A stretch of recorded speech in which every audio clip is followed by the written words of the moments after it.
For men, today's standards of muscularity are fucking obscene. We used to aspire to be like Brad Pitt from Fight Club, and now because of this incessant drive of consumer capitalism, this incessant permeation of our brains subconsciously with social media algorithms, seems to be happening at an accelerating rate.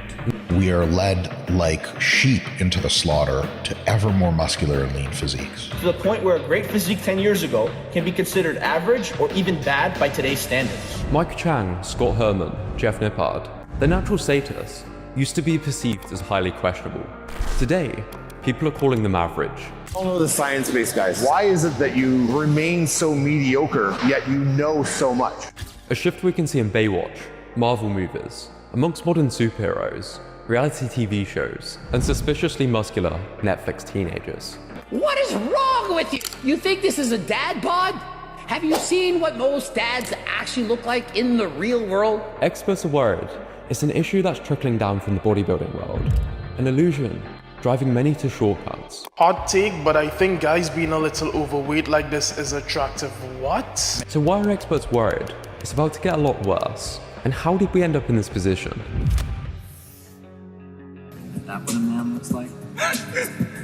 Fight Club was a pivotal film on the turn of the century. People wanted to look like this. Impressive, but also realistic. Seriously? It's like you're photoshopped. Back then, performance enhancers carried a heavy stigma.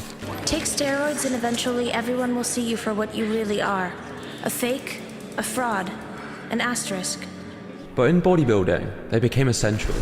Each year, competitors pushed to get bigger and leaner, no matter the cost. From Steve Reeves to Jay Cutler, the look became more extreme. So everyday people turned to Hollywood physiques for inspiration. Hugh Jackman, Chris Evans, Henry Cavill. But the extreme standards of bodybuilding had already begun to trickle into the mainstream.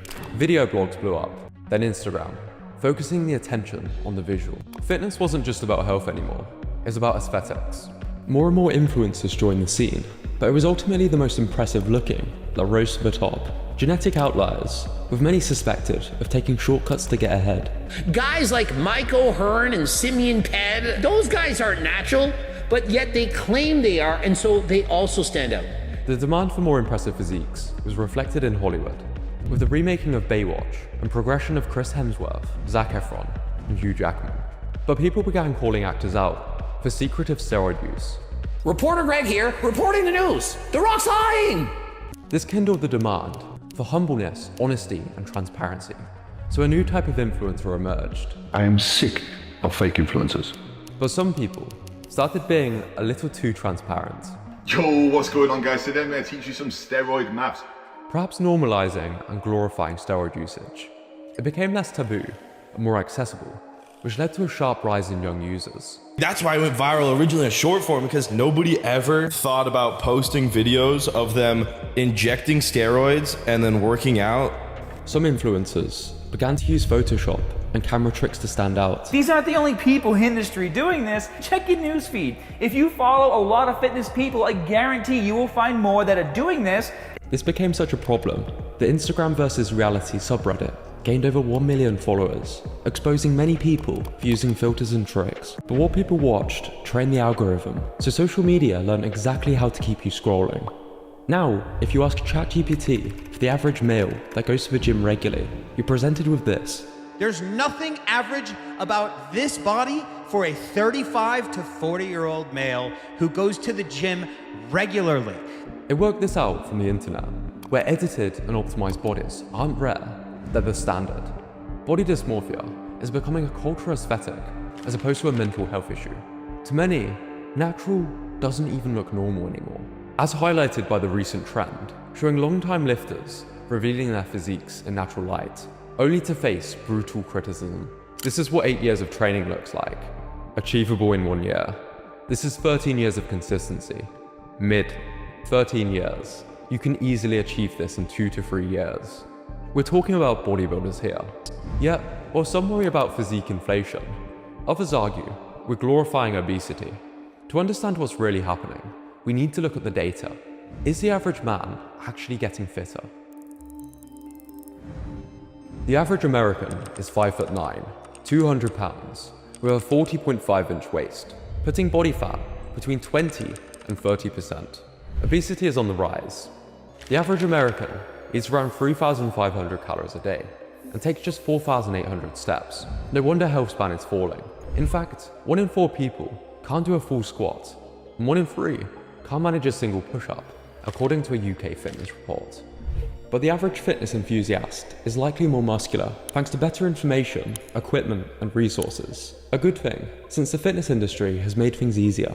If we look to powerlifting data, the average bench is somewhere around 250 to 300 pounds, squat 350 to 400, and deadlift 425 to 475 pounds. But those are trained competitive athletes. It's like comparing your reading speed to someone in a book club. The average 5K time for men, around 29 minutes, and that's only amongst those fit enough to sign up to a race. Here's what the average American man looked like in 2011. The truth is, the average person looks nothing like the physiques that we're constantly being shown online. It's becoming rarer for people to maintain a healthy weight, and it's this stark, widening contrast that experts are worried about. How old are you? 16. 16? But are you natty or not, bro? There's nothing respectable about taking gear at 16 years old.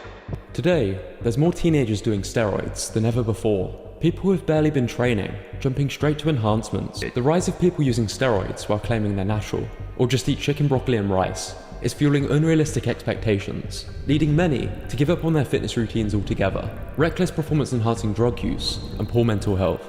Perhaps a greater issue is not physique inflation, but deflation, where people think they need TRT or steroids to gain a bit of muscle and look good. For all the years up to this point, what people focused on was nutrition, workout routines. There is such a disturbing trend right now where those search terms and even those interests have been replaced by TRT, SARMs, peptides, Ozempic. A recent study found that the fitness advice given by the most followed fitness influencers is often either harmful or lacks credibility. Hardly a surprise when the most extreme stuff rises to the top. Fitness is becoming less about health and more about performance art, a hyper-reality crafted to maximize views. This is why people are suggesting that fitness influencers are a plague on getting fit to avoid consistent effort and focus on unproductive activities, resulting in a lack of progress towards a goal. It's not one person's fault, but a deeper consequence of fitness social media. If you're not shredded, you have a dad bod. Bear in mind, many of these people are Hollywood superheroes, some of which have probably taken steroids. And this is literally Superman. However, a large reason these sort of posts go viral is because they're such wild takes. Regardless, there's a clear rising pressure for men. Even the godfather of American fitness grew concerned about the mental benefits of exercise being neglected, as the television was first invented. Well, this is what I think. People have gotten so far away from the natural way they should be living that they have lost the ability to be happy anymore. Because you cannot separate the mind and the body. It's an impossibility.